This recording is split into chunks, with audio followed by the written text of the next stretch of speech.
Magandang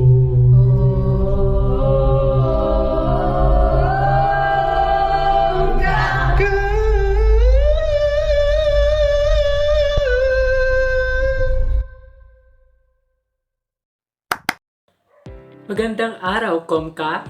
At ako nga pala si Johnny Nyo Canillo. At sa video na ito, aking ilalahad sa inyo kung ano nga ba ang journalism o ang pamamahayag o periodismo sa Tagalog. Ang pamamahayag o periodismo ay isang estilo ng pagsusulat ng tuwirang pag-uulat ng mga kaganapan.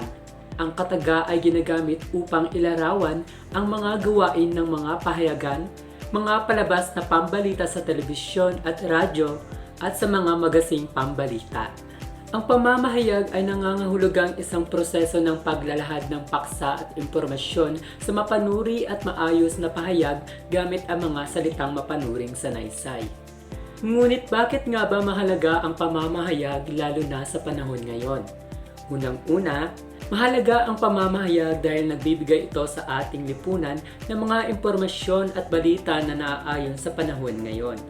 Pangalawa, mahalaga ang pamamahayag dahil nagkakaroon tayo ng kaalaman sa mga bagay-bagay at pangyayari sa ating lipunang ginagalawan.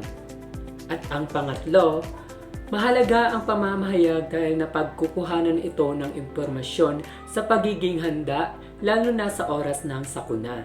At mas nagiging handa tayo sa anumang hindi magandang darating. At yan lamang po mga kamag-aral at sana meron kayong natutunan sa videong ito. At kung gusto nyong malaman ang 10 elemento ng dyaryo, kita-kits tayo sa susunod pang video.